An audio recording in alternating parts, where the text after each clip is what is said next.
Foi nesse momento que eu tirei a minha confiança daquilo que eu ganhava, daquilo que eu tinha, que não era muito, era o suficiente, mas tirei a confiança daquilo que eu via para colocar minha confiança em Deus. São órfãos de pai e mãe vivo. Tem pessoas hoje para a igreja de traumas de diversos tipos.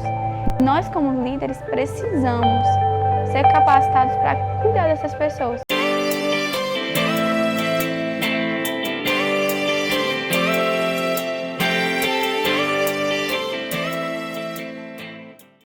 Salve, salve galera, mais um episódio e assim, a gente tá realmente focando em trazer vários backgrounds, vários aprendizados de diversas áreas possíveis. Área financeira, principalmente também de ministério de jovem, de relacionamento com Deus, vida espiritual. E hoje a gente está com a Jéssica, líder da Aja, junto com seu esposo, e um background que a gente quer trazer muito para a gente aprender hoje é sobre família. Líderes de jovens que começam a ser pais e mães, e é uma nova experiência. Jéssica, muito obrigado por estar aqui com a gente. E já quero te fazer uma pergunta. Como conciliar ministério de jovens e família? Renan, essa é uma pergunta que durante muito tempo foi um tabu muito grande para mim. Eu sempre tinha na minha cabeça que eu tinha que separar. Uau! Esse é o tempo para minha família, esse é o meu tempo para o meu esposo, esse é o meu tempo para os jovens, esse é o meu tempo para Deus, esse é o meu tempo para... Enfim, né? E durante a caminhada, durante tudo que eu vivi até hoje, né, no ministério, familiarmente, eu percebi que tudo isso faz parte de mim. Eu não tenho como separar, por exemplo, meu tempo com meu esposo é meu tempo com meu esposo, né? Só eu e ele, enfim. Mas a minha família é a igreja. A minha família são os meus jovens ali. Eu digo meus jovens porque eu me sinto mãe. Eles são parte de mim. Não tem como separar a Jéssica deles, né? Então, se você for na minha casa hoje, provavelmente vai ter uns 3 lá dormindo, porque tem escola bíblica e eles estão lá, porque moram longe. Então, a minha vida é essa. Eu não separo. Eu não separo. São a minha família. É tanto que a minha própria família mesmo já se acostumou. Eu moro em cima, minha avó mora embaixo. Minha avó diz, Jéssica, quantas pessoas tem aí que hoje eu vou fazer o almoço para todo mundo? Então, eu não separo. Tu sentiu essa necessidade de fazer isso? O que mudou o teu pensamento? O que mudou meu pensamento foi as várias vezes que eu bati de frente com esse, como é que eu posso dizer? Esse tabu de ter que separar, tem que ser esse momento para a igreja. Não, depois do domingo é família. Depois, na semana, não vamos pensar na igreja, vamos pensar na nossa família. E eu fiquei, poxa, não é assim. A igreja primitiva não era assim. Jesus não era assim. Jesus fala na passagem que quem é a família dele? Quem faz a vontade dele. Né? Quando ele é esquecido lá na igreja ensinando, né? A mãe dele volta para buscar ele. Quem é minha família? Minha família são esses que estão fazendo a vontade de Deus. E eu comecei a crer dessa forma. Comecei poxa, se eu estou fazendo tudo isso que eu acho que é certo e não estou feliz, vou tentar de uma forma nova. E foi assim que eu fui trazendo para mais perto, ganhando confiança, estabelecendo limites, lógico, né? Que é importante. E hoje a gente é uma grande família e todos muito bem felizes, muito bem acolhidos. E é a vida que Deus quer para mim. Tu sentiu diferença nessa mudança de trabalho? Assim, você sentiu os jovens gostando mais, se desejando mais a estar com os líderes, pela igreja? Com certeza, eu posso dizer que foi assim, uma mudança gigantesca no nosso discipulado. Foi um estreitamento, assim, coisas que a gente 6 anos cuida de jovens, né? E quando a gente decidiu tomar essa linha de pensamento, essa linha de raciocínio e viver isso, o nosso discipulado ficou irmãos. Hoje as minhas discípulas são minhas filhas e elas conversam comigo sobre tudo. Como uma mãe conversa com o filho mesmo, né? Não é aquela coisa, minha líder, isso aqui eu conto, aquilo não. A gente é íntimo, de de verdade. Conta tudo, compartilha tudo, não tem reserva, né? E eu acredito que essa postura, essa questão de adotá-los mesmo, trazer para perto de mim, foi o ponto mais favorável para isso acontecer, né? Foi o ponto crucial. Não, agora eu acertei nisso aqui. Uau! Já casada há mais de 5 anos, que conselhos você daria para líderes da próxima geração? Sempre que a gente usa líderes, usa next, que queiram casar ou que estão construindo uma família? Bom, eu vou dar um conselho que não é bem um conselho, é uma coisa, é mais assim, um mandamento mesmo. Tenham princípios. Hoje, a gente vive numa sociedade que as pessoas casam e descasam, entram em relacionamentos e saem de relacionamentos, se tornam líderes e depois desistem do ministério, porque não tem princípios, né? É lógico que eu tenho muito sentimento pelo meu marido, amo ele demais, né? Mas se eu não tivesse princípios, eu talvez não estaria mais casada, né? Porque as adversidades, as lutas, as dificuldades vêm. E o amor não é um sentimento, o amor é uma decisão, o amor é um princípio. Jesus é um princípio, né? Ele é o amor. Então, não tem como você decidir casar, decidir viver em família, se você não estabelecer no seu coração que você precisa manter aquele princípio, né? Então, o meu conselho para essas pessoas, para essa geração, em relação a tudo, não é só casamento, não é só família, é tudo. Tenham princípios. Antes de você fazer qualquer coisa, pergunte, Jesus faria isso? O que Jesus iria pensar? Como é que Jesus ia se comportar? Né? Porque a gente não pode viver baseado naquilo que a gente sente, nem naquilo que a gente vê. Porque o ser humano é um ser inconstante. Hoje eu acordei super bem-humorada, mas amanhã eu posso acordar, né, sei lá, chateada com alguma coisa ou preocupada. E o princípio não, ele é eterno. Ele é aquilo e fim. Então, meu conselho é esse, tenham princípios. Coloque os princípios acima do sentimento. Uau, que incrível. Tu lidera a AJA, um grupo de jovens. O que é a AJA? A AJA nasceu da AME, né? A AME é uma associação evangélica que cuida de pastores, né? Que é um sonho aí do coração de Deus que Deus compartilhou com o apóstolo Jonatas e tem sido sensacional para muitas pessoas que eu conheço, né? E a AJA é um anexo disso, né? Deus nunca faz nada incompleto, Deus não faz nada que seja faltoso, né? Ele sempre faz tudo muito perfeito, então ele não poderia tratar os pais se ele não tratasse os filhos. E a proposta da AJA é justamente isso. Os pais curados, filhos curados, servindo ao Senhor, né? Servindo à igreja, que é tudo isso, não é o ministério, não é as 4 paredes que a gente se encontra todo domingo, mas é realmente o reino, é realmente aquilo que Jesus veio pregar, né, na terra, o reino de Deus. Então, na AJA a gente se preocupa em cuidar de filhos de pastores, se preocupa em cuidar de líderes de jovens, né, de jovens que estão aí, tem um chamado, tem ali a vontade de Deus na vida deles, mas muitas vezes estão ali machucados, não conseguem se resolver. E a gente está ali para dar esse suporte, para dar essa mão assim, né, lá no fundo do túnel. Vem cá, tem um propósito aqui para ti, não fica aí não. Já é esse resgate, né? Uau, que incrível. E aí, você tem uma experiência de estar trabalhando com filhos dos pastores. Como é que tem sido essa experiência? Porque a gente vê muitos filhos de pastores desviados e como é que vocês têm, como é que está sendo a sua experiência de trabalhar com filhos de pastores? Renan, essa foi a primeira vez que eu comecei a tratar realmente com pessoas desse ciclo, né? Sempre, vamos dizer assim, lidei com pessoas muito normais, né? Porque existe o tabu que filho de pastor tem que ser perfeito, né? Então, vamos dizer que eu nunca tinha entrado nesse meio, foi a primeira vez e eu vou dizer pra você, não é fácil. O que eu percebo assim de cara é que existe uma resistência. Talvez, né, pelas questões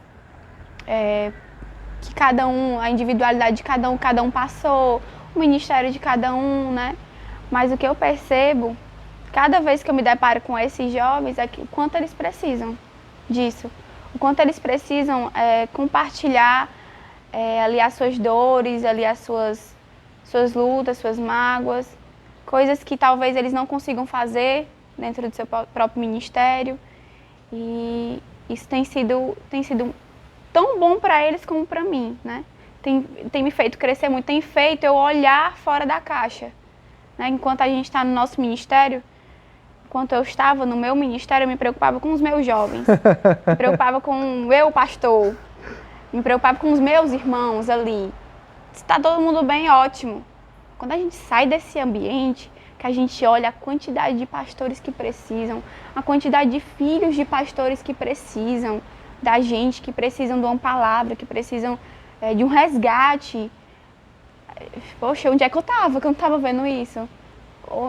Por que, meu Deus, que eu estava me preocupando só ali? Né? Não que a gente tenha que deixar de lado o nosso chamado, nosso ministério, né? Mas eu pude perceber isso, que Deus nos chamou para algo muito maior.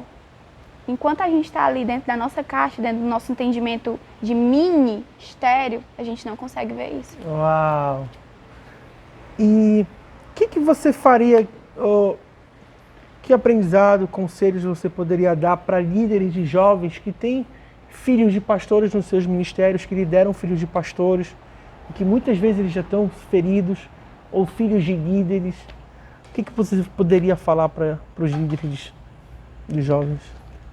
Na verdade, o que eu posso dizer, o conselho que eu digo é, em toda hipótese, né? Porque toda situação tem que ter um conhecimento de causa.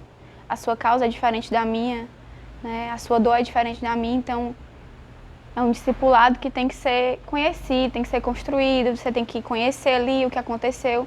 Mas de um modo geral, é o que Jesus disse, ame aquela pessoa, independente do que ela é, independente do que ela está apresentando naquele momento. Porque, Renan, esse pouco tempo que a gente está, né, tocando esse projeto para frente, o que eu pude perceber é que as pessoas se escondem através de capas. As pessoas se escondem através de feridas, muitas vezes. Elas se comportam conforme as feridas delas.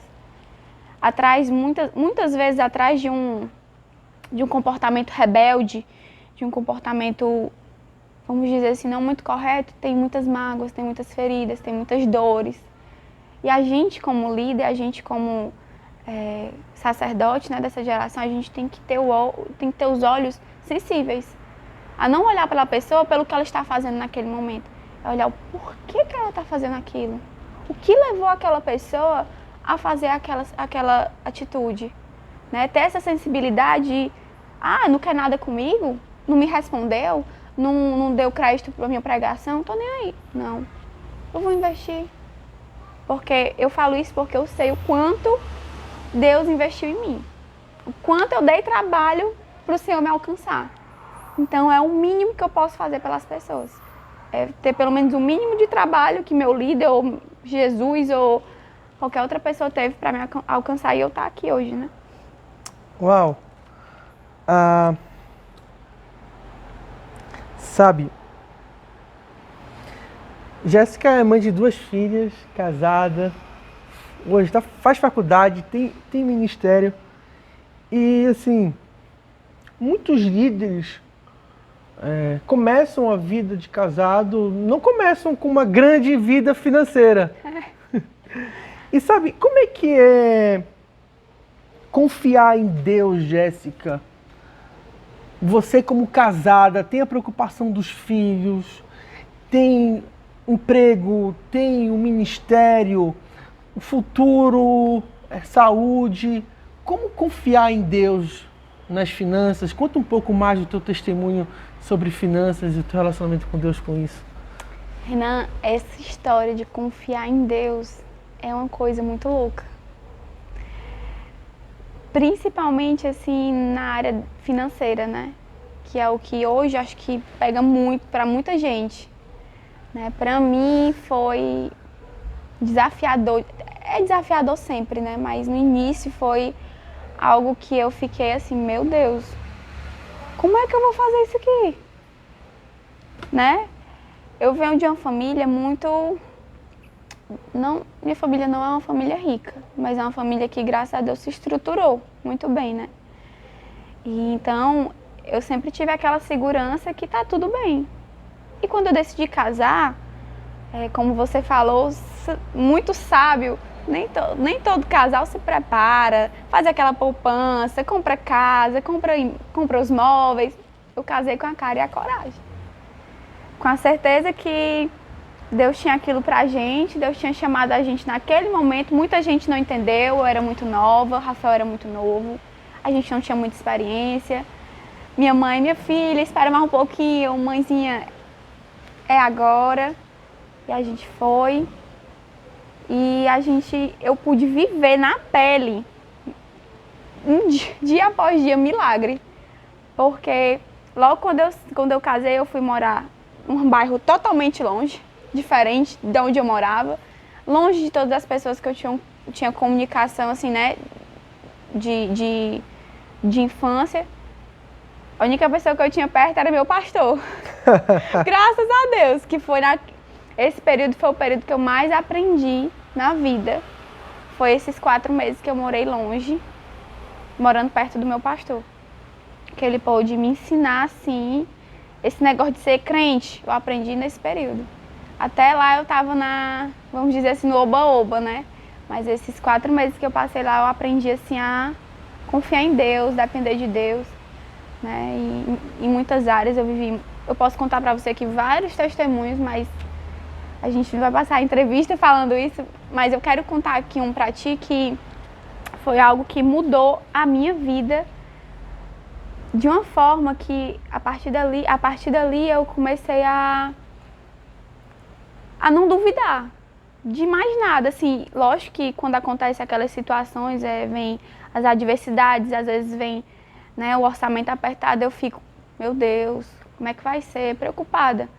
Mas a certeza que há em meu coração é que Deus vai suprir. Aconteceu uma situação que, depois que a gente veio para nossa casa, né, o apartamento, eu e o Rafael, a gente passou por o primeiro ano do nosso casamento foi um ano muito difícil, muito conturbado. E a Maria Alice veio justamente nesse primeiro ano. Quase 2 anos a Maria Alice chegou. E eu sempre quis ser mãe, sempre aquele sonho, eu tinha certeza que ia ser uma menina, tinha sido aquela coisa toda, minha princesinha.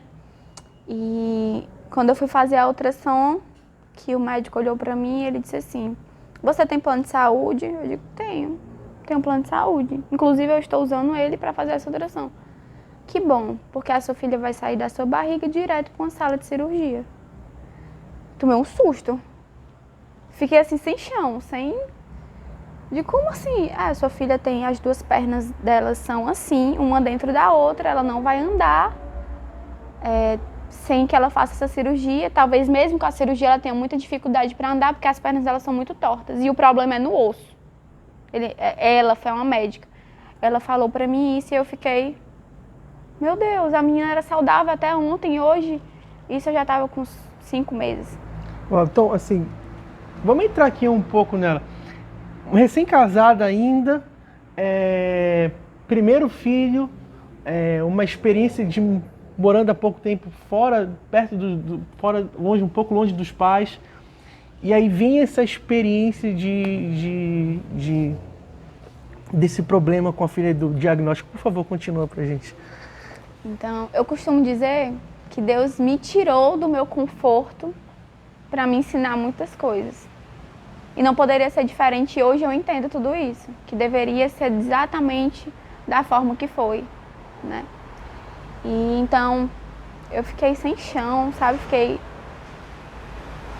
assim, sabe, são coisas que não tem nem palavras para expressar o que eu senti naquele momento com aquele diagnóstico, né? Cheguei em casa desesperada. A primeira pessoa que eu contei foi pro meu esposo, né? Ele estava comigo. Liguei pro meu pastor e disse, minha filha, vai dar tudo certo, nós vamos orar e Deus vai fazer um milagre. E aquela angústia, aquela incerteza no meu coração. Liguei pra minha família, gente, acontecendo isso, minha filha, vai dar tudo certo, a gente vai fazer o plano, tem tudo. Só que a questão não era dinheiro. A questão não era o que eu podia fazer. A questão não era o que o médico ia poder fazer pela minha filha, né? O que a medicina ia poder proporcionar para ela. A questão era que eu precisava de um milagre. Um milagre que ninguém, a estrutura financeira que a minha família tinha, ou o médico mais sábio do mundo, porque eu fiz morfológica, fiz exames com médicos super conhecidos de Fortaleza, porque eu trabalhava com alguns médicos, então eu fui muito bem assistida, mas nenhum deles puderam fazer nada por mim. O diagnóstico era aquele e eu tinha que esperar a criança nascer para ir para a sala de cirurgia. E aí eu resolvi orar, que era a última coisa que eu tinha feito, que deveria ter sido a primeira. Um conselho, fica a dica, né? Fica a dica. Quando acontecer isso com você ore primeiro, não passe por tudo que eu passei. E eu decidi orar. Eu olhei assim, Deus, eu não tenho mais ninguém a recorrer. Eu vou orar. Rafael, desde o primeiro momento, colocou isso diante de Deus, mas eu fiz tudo para depois colocar isso diante de Deus e eu fui orar. E a primeira coisa que Deus falou comigo foi o Salmo 121. Esse salmo é o salmo da minha vida. Todas as vezes que eu leio esse salmo, me emociono, porque eu me lembro, eu sinto a mesma coisa que eu senti naquele dia lendo aquele salmo. E Deus falou ali pra mim que ia ficar tudo bem. Que Ele ia cuidar minha filha, que eu não ia precisar passar por aquilo e que ia ficar tudo bem. Mas que Ele ia me provar. Uau! Ele precisava me provar. Porque não existe cristão na terra que não seja provado. Não tem como você dizer, eu sou crente, a minha vida é um mar de rosas. Então você não está vivendo o evangelho. Se você não está sendo provado, ou se você não foi provado, se prepare. Porque vai acontecer em algum momento. Então Deus tirou ali o momento da minha vida mais difícil, porque a gravidez a gente sabe que não é fácil, né? A mulher está ali cheia de hormônios e todo o contexto da minha vida tinha sido bem conturbado até aquele momento. Mas Deus decidiu me provar ali. E eu decidi baixar a guarda. Aceitar, baixar minha cabeça e receber de Deus aquilo que Ele precisava me dar. E Ele me deu um direcionamento que eu nunca vou esquecer. Foi a primeira experiência assim grande que eu tive com Deus em relação a finanças. Foi nesse momento que eu tirei a minha confiança daquilo que eu ganhava, daquilo que eu tinha, que não era muito, era o suficiente, mas tirei a confiança daquilo que eu via para colocar minha confiança em Deus. Deus falou comigo algo, você vai fazer um voto. E eu não sabia nem o que era voto, para ter noção. Para tu ver como foi Deus mesmo que falou, eu não sabia nem o que era voto. Você vai fazer um voto. Todo domingo você vai ofertar esse X valor que ele falou, né? Esse X valor na vida do seu pastor até o dia do nascimento da sua filha. E eu digo, ele não vai aceitar. E o pessoal vai dizer que eu tô doida, vai dizer que é do meu coração, que eu tô desesperada, eu escutei isso de mim mesma. Resolvi não falar pra ninguém. Fiz prova de Deus, Deus confirmou. E comecei todo domingo. Desde o 5º mês. Que eu descobri isso com 4 meses, mas desde o 5º mês que eu comecei a fazer isso. Todo domingo. Renan, teve um domingo que eu nunca vou esquecer na minha vida. A gente ganha o nosso salário, a gente ganha, valeu, né? Pagou nossas contas, mas tem domingo que a gente não tem dinheiro. Todo domingo eu tinha que tirar R$50 para ofertar. Chegou um domingo que eu não tinha esse dinheiro. Eu não tinha. A única coisa que eu tinha era meu cartão de crédito. Nem me lembro se tinha esse crédito no cartão. Eu digo, o que é que eu vou fazer, meu Deus? Eu não posso falhar. Mas Deus, o Senhor sabe. Esse é o meu limite. Eu não tenho o que fazer. Eu não tinha como pedir emprestado a alguém e, enfim. Meu pai me ligou. Faltando uns 15 a 20 minutos para mim ir pro culto. Minha filha passa aqui em casa, ele morava perto da minha casa, né? Num bairro assim do lado. Passa aqui em casa que eu queria lhe ver. Eu, não, pai, tô atrasada, eu tô aqui correndo para ir pro culto. Minha filha passa aqui, eu queria lhe ver, eu vou lá, né? Meu pai me chamou, vou lá. E meu pai não é aquele pai muito preocupado, não era, né? Hoje ele é, graças a Deus, não era muito preocupado. Então eu fiquei preocupada por ele estar chamando, né? E fui. Quando ele chegou lá, Renan, Ele tirou R$50 da carteira e me deu. Uau! Minha filha, eu queria lhe dar isso aqui. Aí eu comecei a chorar, porque eu não tava acreditando, porque pra ele talvez não fosse nada, pro Rafael não fosse nada, mas pra mim era Deus me dando o meu próprio sacrifício. É incrível. Naquele momento que aconteceu essa experiência comigo, eu pude entender que Deus não deixa a gente só, nem quando Ele nos pede sacrifício. Nem quando Ele diz assim, você vai fazer isso porque eu estou mandando você fazer, mas Ele está ali, na nossa mão, nos levando, nos conduzindo. E aquilo para mim foi um fôlego. Digo, Deus está comigo e eu vou até o final. Até o último domingo que eu fui para a igreja, eu ofertei esse valor. Lógico que a igreja inteira em oração, né? Nós estávamos em oração, né? Todo mundo diante de Deus com essa situação. A minha filha nasceu. Renan, quando ela nasceu, a primeira coisa que eu perguntei pro Rafael, vai olhar o pé dela, por favor, por favor. A menina nasceu perfeita. Uau! Sem nenhum defeito. Uau! Doutora, não tem osso, não tem nada para ajeitar. Não, minha filha. Uau. Não, o que ela precisa fazer aqui é crescer, porque a criança nasce toda, né, encolhidinha, tudo, não dá pra você ver muito. Renan nasceu perfeita. A minha filha nunca ficou internada um dia da vida dela. Uau. Mas porque ela passava pelo hospital, aquela emergência, porque pegava uma gripezinha, tinha uma febre. Até hoje ela vai fazer 4 anos. E ela é perfeita. E eu pude testemunhar um milagre de verdade, porque esse foi o maior milagre que eu recebi de Deus até agora. Porque você escutar de médicos renomados, que estudaram anos e anos e anos, sua filha vai para uma sala de cirurgia, não foi um que me falou isso, foram vários. E eu escutar isso e Deus ir lá, não é assim, porque a última palavra é minha e a menina nasceu perfeita. Né? E sobre a vida das minhas filhas, tanto da Alice como da Lívia, Deus prometeu muitas coisas que eu acredito que Ele vai cumprir, mas esse foi um testemunho que todas as vezes que eu passo por qualquer lugar eu falo, porque foi algo que Deus mudou a percepção que eu tinha de tudo, sabe? Eu passei a confiar em Deus de verdade naquele momento. Ai, Jéssica, tá igual o Tomé, viu pra crer? Eu criei, mas eu reafirmei a minha fé na hora que eu vi, meu Deus, Deus fez mesmo um milagre. Porque até então você fica naquela expectativa, Deus vai fazer, mas quando você vê, é algo assim que você não consegue descrever. Então, eu pude viver muitos outros milagres, né? Mas esse milagre é um que fala muito comigo até hoje, né? Eu escutando o testemunho de outra pessoa, né, que estava falando sobre gravidez, a dificuldade que teve, e logo eu digo, meu Deus, tá vendo? Uau! Então, esse é um testemunho assim que eu carrego na minha vida e eu quero contar por todo lugar que eu passar. Uau, que incrível! Hoje a gente está gravamos tanto dela quanto da Vanesca e as duas tiveram essa experiência, né, com gravidez e eu não sabia disso, você não sabia disso. Muito, muito interessante. É verdade. Como foi assim, tipo, você fazer aquela oferta, como aconteceu nessa experiência, e no próximo dia você realmente não ter dinheiro, você não conseguir, não saber como vai pagar a conta porque você já estava comprometida com aquela oferta. Como é que foi assim que tu conseguiu sobressair nesse tempo? Renan, todas as vezes que Deus me pedia algo, Ele me provava mesmo. Ele não me pedia quando eu tinha muito para dar. Sempre. Deus faz isso comigo sempre. Não sei com as outras pessoas, mas sempre que Deus me pede algo, uma oferta, ou alguém precisa de algo, financeiramente falando, é um momento que eu não tenho para dar muito.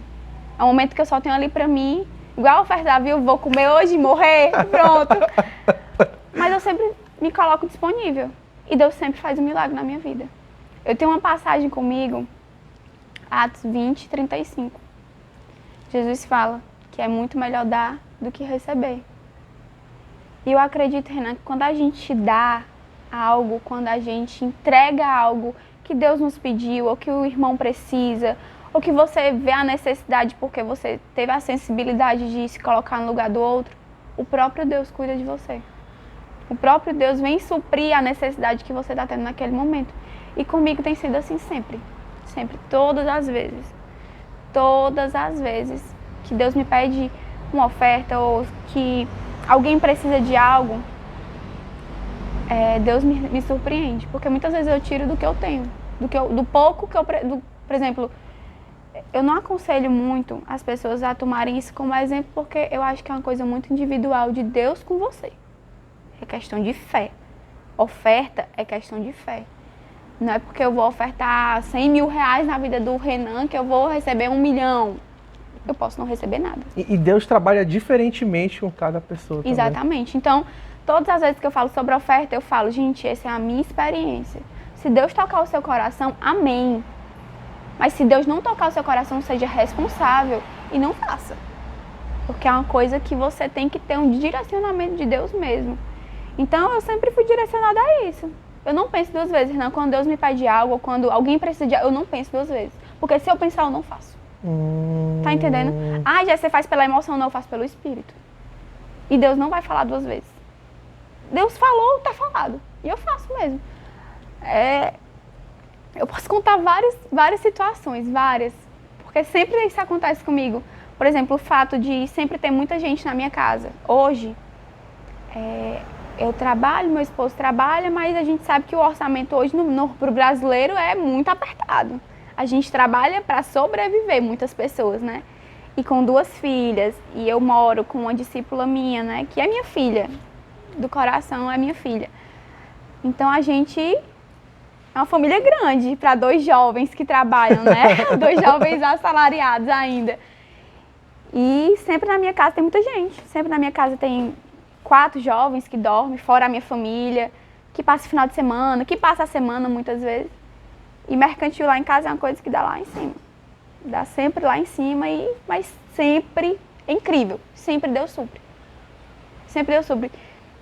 De ofertas, de eu realmente, por exemplo, vou contar uma coisa que aconteceu semana passada. Eu cheguei para o Rafael e falei assim, meu filho, a gente tem que fazer um mercantil. Porque o pessoal vai vir para cá, né? Eu não gosto de receber ninguém na minha casa sem ter o que oferecer. Então eu sempre me preparo para poder oferecer o melhor. Do nada, minha avó chegou com um monte de compra na minha casa. Uau! Então, Renan, para muitas pessoas pode ser simples. Não, mas para mim é milagre debaixo de milagre. Todos os dias isso acontece. Quando as meninas eram pequenas, que a gente tinha mais dificuldade ainda, porque só o Rafael trabalhava, eu não trabalhava porque eu ficava com as crianças. Chegava gente que entregava pacotão de fralda, sabe? E, enfim, era realmente assim, milagre debaixo de milagre. Então, para mim é muito fácil confiar em Deus nessa questão, porque eu sei que Deus sempre vai fazer algo. E se Ele não fizer, Ele está querendo me ensinar alguma coisa. Uau! Esses testemunhos da Jéssica não olham como um conhecimento puramente, mas há um poder no testemunho. Pega esse testemunho. Se você não vive ainda nesse estilo de vida sobrenatural, nessa área de finanças, de confiar em Deus, mesmo que às vezes, como ela falou, eu realmente preciso de um milagre, cara. Toma isso como um ato de fé que vem te encorajar. Jéssica, que incrível. Me fala um pouco mais sobre as provas de Deus, os testes de Deus, assim, o que você orientaria ou conselhos que você poderia dar para as pessoas que estão em testes agora ou que podem passar? Eu tenho uma palavra comigo que foi algo que para mim sempre fez muito sentido. Depois que eu entendi, né? Fez muito sentido. Sempre vai ser melhor obedecer do que sacrificar. Né? Meu processo de conversão, Renan, meu processo de amadurecimento, que ainda ocorre até hoje, foi algo muito rápido, sabe? Meu pastor costuma dizer que ele nunca viu alguém sendo tratada tão ferrenhamente, se é que fala assim, como eu fui. Porque pra mim foi tudo muito rápido, sabe? Eu me converti, logo eu me casei, logo eu noivei, logo eu me casei, logo eu fui líder, logo eu fui levantada como pastora e, sabe, sempre o tratamento de Deus muito rápido, eu não tinha tempo pra pensar, eu não tinha tempo nem pra pensar em me desviar, pra ter noção. Eu não tive essa oportunidade de pensar, eu queria ir pro mundo, nunca tive essa oportunidade. E o que realmente mudou a minha vida, se é que eu posso dizer que algo que eu fiz mudou, né? Porque foi realmente o Senhor trabalhando em mim, foi obedecer. Sabe, eu era uma jovem, como muitas hoje, que questionava muito Deus, que queria saber o porquê daquilo, por que eu estava sofrendo aquilo, por que fulano não estava e eu estava. E eu me dei conta que eu só atrasava o processo, eu só ficava naquele ciclo de reprovação e não saía. E eu, quer saber, eu vou parar com isso, vou parar de ficar me machucando, de me ferir, eu vou obedecer. Quando eu resolvi obedecer, eu vi Deus trabalhar na minha vida. Eu vi Deus me amadurecer, eu vi Deus me tratar, eu vi Deus ali realizar milagres. Quando eu decidi realmente, não, Deus, eu não tenho mais o que fazer, eu vou tirar a minha mão, colocar a tua, porque eu não tenho mais condições de fazer por mim. Então, o conselho que eu tenho hoje para essa geração, para os jovens que estão assistindo essa entrevista, é melhor você obedecer do que sacrificar. Muitas vezes a voz de Deus vem pelo seu líder, muitas vezes a voz de Deus vem pelo seu pai, muitas vezes a voz de Deus vem pelo seu pastor, muitas vezes a voz de Deus vem pelo próprio Deus. Então, obedeça. Tem coisas que a gente não precisa questionar. Se José tivesse questionado todo o processo, porque José sofreu, eu não sofri nada. Eu não sofri nada, eu estou no mar de rosas, mas José sofreu. Jesus sofreu. E eles não perguntaram, não se debateram, não quiseram abandonar. Jesus falou, Senhor, se for possível, afasta de mim esse cálice, mas que seja a tua vontade. A minha não, eu só estou te pedindo aqui. Mas faz a tua vontade.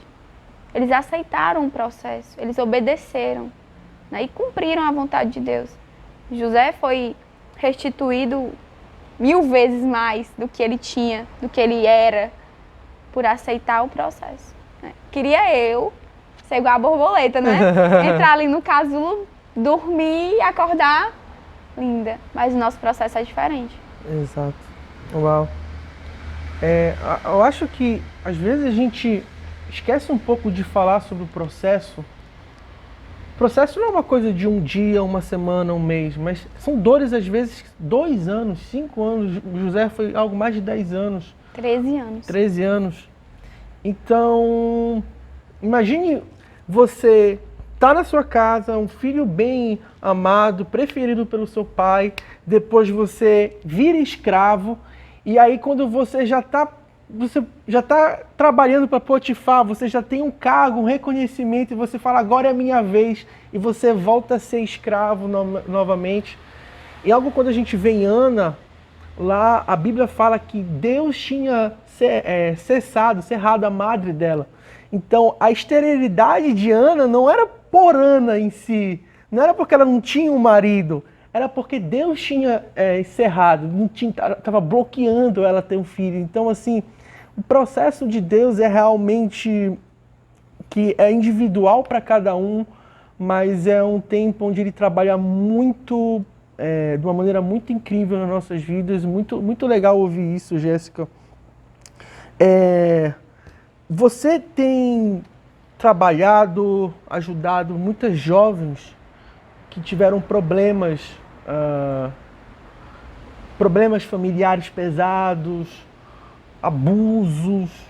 E assim, hoje a gente precisa entender que nessas próximas pessoas que vão vir para a colheita, que as pessoas que vão chegar nas nossas igrejas, grande parte, uma boa parte já vai vir sejam abusadas sexualmente quando crianças, traumas incríveis, crianças com depressão. E assim, é um mal da geração, desse século, infelizmente. O que você poderia dar para a gente, ajudar com conselhos e orientações, com essas experiências, para líderes que estão começando a receber ou já têm, ou que talvez no futuro venham receber esses tipos de pessoas com esses traumas e abusos? Renan, o que eu tenho a falar sobre, né, esse assunto é... A gente tinha até falado algo que eu vou até meio que repetir algo que eu falei, né? Não tem segredo para você lidar com essas pessoas, né? Todas as pessoas que chegam a nós são pessoas individuais, são pessoas com histórias diferentes, são pessoas com traumas diferentes, dores diferentes, né? Eu já tive a oportunidade de não vamos dizer tratar, mas de compartilhar da dor de uma discípula que foi abusada sexualmente, foi abandonada pelos pais verdadeiros, né, de sangue. E eu pude ali participar ali de perto de como é isso, né? Lógico que jamais eu vou sentir a dor que ela sentiu, né? A experiência que ela viveu, mas eu pude ver de perto as consequências disso, o que isso trouxe para a vida dela, né? E eu posso dizer que, como líder dela, como pessoa, eu precisava aprender com ela, aprender a como lidar, a como entender o que se passa na cabeça dela. Porque, por exemplo, essa minha discípula era uma discípula que ela... meio difícil, sabe? Ela tinha dificuldade de confiar nas pessoas justamente pelo que ela passou. Entre aquela questão, todo comportamento tem um porquê, tem uma história por trás, né? Então a gente foi ali tentando ganhar o coração dela, foi tentando trazer ela para perto, ela foi morar com a gente. E hoje ela é uma mulher curada, Uau. tem uma filha, sabe? Tá bem, graças a Deus, ativa ministerialmente. Eu pude ver o processo dela, né? E pude participar, que foi o melhor, né? Deus me ensinou através dela, né? Me ensinou a como amar uma pessoa que tenha passado por isso, porque não é fácil. Não é fácil para ela nem para quem está perto, né? E participar de tudo isso foi fundamental na minha vida como líder. Porque a gente hoje, como você bem falou, a gente vai ter que ter essa experiência para cuidar dessa geração. Quantas pessoas hoje são abusadas, são deixadas em abrigos por pai, por mãe, são realmente assim, criadas muitas vezes com pai e mãe, são órfãos de pai e mãe vivo. Vem pessoas hoje para a igreja de traumas de diversos tipos. Nós, como líderes, precisamos ser capacitados para cuidar dessas pessoas. Primeiramente pelo Espírito Santo, lógico, porque sem ele a gente não ia ter como proceder, porque não tem uma receita de bolo. Ai, olha, você vai lidar com essa pessoa que sofreu abuso sexual dessa forma. Com essa pessoa você vai lidar assim? Não. Exato. Tudo é o Espírito Santo que vai lhe guiando, lhe dizendo, lhe conduzindo, né? O que eu posso dizer é que eu amadureci muito como líder. Eu aprendi a ser mais humilde, aprendi a ter mais sensibilidade, comecei a ter mais paciência, sabe, de amar, de dar sem receber, né? E eu acredito que por Deus trabalhar em mim, Deus trabalhou nela. E hoje espero que um dia ela esteja aqui dando o próprio testemunho dela, porque realmente é um testemunho de milagre mesmo que Deus fez. E, uau. Enfim, é isso. Uau, muito também, muito interessante. Interessante entender a dor da pessoa. Uau, o motivo, o porquê. Até porque não tem porquê não tem como você, como é que eu posso dizer, não tem como você tratar a dor do outro sem você viver, sem você passar por aquilo, sem você se colocar ali, né, trazer esse sentimento de empatia. Aham. Porque você diz, ai, sofreu a bichinha, é muito especial. Muito legal isso, sabe, Jéssica? Porque eu acho que às vezes a gente, como corpo de Cristo, a gente não tem muita empatia ou compaixão. A gente pode olhar para o caso dela, também da Vanesca, problema com gravidez, que isso? Isso é fácil, Deus é bom. Mas assim, você viver isso, você passar por isso, você ser abusado sexualmente, é assim, a dor da pessoa a dor de Ana, a dor de José, talvez eu não vou passar por uma dor dessa na vida, mas assim, é uma dor pesada, cara. A gente precisa ter compaixão dessas pessoas, de cada um que estão com a gente, porque assim, é realmente uma dor. E muitas das dores que a gente vai ter, eles não vão ter. E essa compaixão vai ajudar a gente um ao outro a crescer, a vencer essas dificuldades, a ajudar um a um. Então até incentivo vocês a ter um ministério, numa liderança, onde tem uma compaixão entre os jovens, entre os líderes de jovens. Que massa. Jéssica, para encerrar, uma mensagem para os líderes Next do nosso estado, uma mensagem específica sobre finanças, porque eu sei que aqui a gente é um estado onde não é um dos estados com menores PIBs do Brasil, um estado onde pessoas vivem realmente em situação de muita precariedade, pessoas que às vezes querem sonhar alto, mas têm uma renda familiar muito pequena, às vezes moram no interior, às vezes é dinheiro contado para alimentação. Pode ser que os pais trabalham ainda na agricultura, ganham só um salário mínimo. Então, assim, qual mensagem de finanças que você pode liberar para a gente? A mensagem que eu tenho, assim, para todas as pessoas que estão assistindo esse vídeo é que, voltando ao que eu falei, princípio. Um princípio que eu carrego comigo, né, que eu pratico realmente é o princípio da honra. Eu acredito que o caminho para você prosperar nessa terra é você honrando. Seja seu pai, sua mãe, seu pastor, seu líder, o seu próximo. A palavra diz que a gente tem sempre que preferir os outros em honra. E é isso realmente que eu vivo, né? É isso que eu e o Rafael vivemos, que eu não consigo desligar eu dele, né? E o que eu tenho para falar para você é isso. Viva o princípio da honra. Não olhe só para você. Quando você achar que você está com muito problema, você está com o seu orçamento muito apertado, olha ao seu redor. Não precisa nem você ir para muito longe, não. Não precisa nem você ir para favelas, não. Basta você olhar ao seu redor. Aprenda a honrar as pessoas, a ofertar na vida das pessoas. Eu prospero dessa forma. Toda vida que o Rafael fala uma coisa muito engraçada. Quando a gente está muito apertada, ele diz um dia que a gente não está ofertando. O que é que a gente esqueceu? Porque é incrível que todas as vezes que a gente oferta, a gente prospera. Todas as vezes que a gente... E muitas vezes o sacrifício que a gente faz é mínimo. Mínimo diante daquilo que Deus faz pela gente, né? Então, o conselho que eu tenho é esse. Honre, viva os princípios de Deus. Viva aquilo que a palavra realmente fala, né, sobre isso. Né, que a prosperidade não é só financeira, né? Você não vai ser alguém próspero só se você tiver dinheiro, se você tiver com suas contas pagas, se você tiver ali com sua conta bancária no azul, no verde. Prosperidade é ter o favor de Deus todas as vezes que você precisa. E eu posso dizer que eu sou uma pessoa próspera. Uau. Todas as vezes que eu preciso do auxílio do Senhor, Ele está lá. Uau! Jéssica, muito obrigado. Nada. Uau, mais um episódio, que fantástico. Gente, compartilhe com seus líderes de jovens, muito obrigado. E a gente se encontra no próximo episódio.